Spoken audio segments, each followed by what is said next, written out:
Kader, Cenab-ı Hakk'ın sıfatlarını kabul etmek, zatını kitaplarında bize tarif buyurduğu şekilde kabul etmek demektir.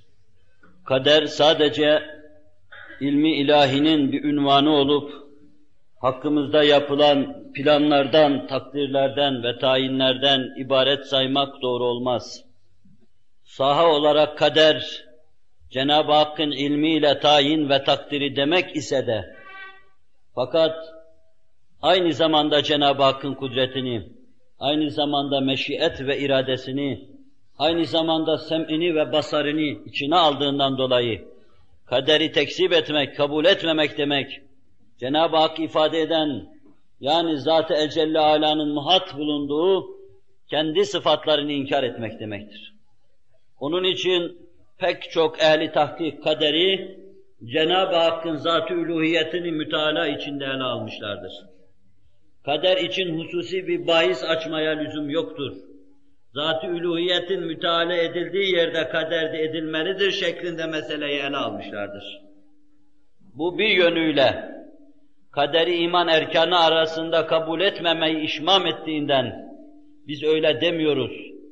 Nasıl Allah'a iman, meleklere iman, haşre iman, ahirete iman, kitaplara iman, peygamberlere iman var, kadere iman da var diyoruz. Ta şöyle veya böyle, icmalen veya tafsilen kaderi inkar edebilecek bir söz söylemiş olmayalım.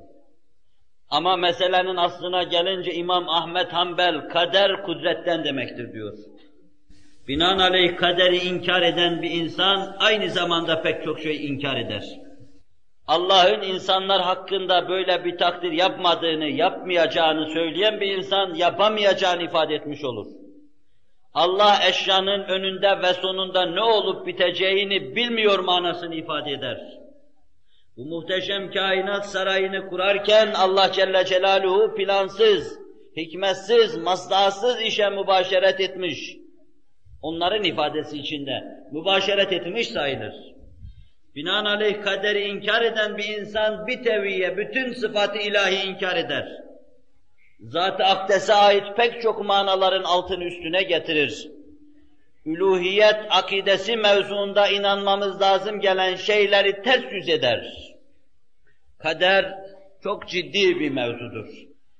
Cenab-ı Hak ona nasıl inanılması gerekiyorsa bizi ona öyle inandırsın.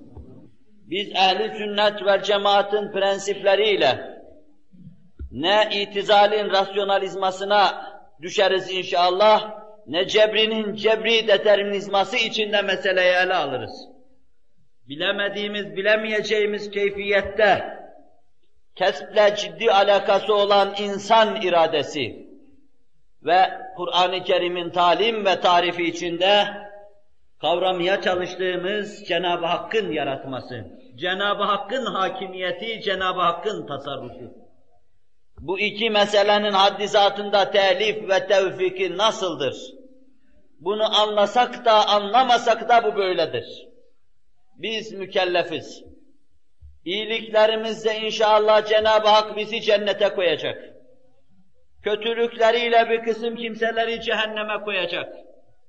Füccar kötülük ve seyyiatlarıyla, fücurlarıyla gayyaya, ebrar iyilikleriyle Allah'ın lütfuna dayanıp cennete yükselecekler.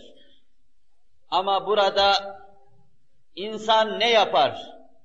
İnsanın yapılan şeyler üzerinde müdahalesi ne kadardır?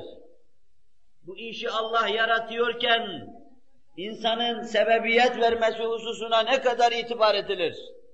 Bütün bunların münakaşasını Allamul Guyub olan Hazreti Allah'a havale ediyoruz.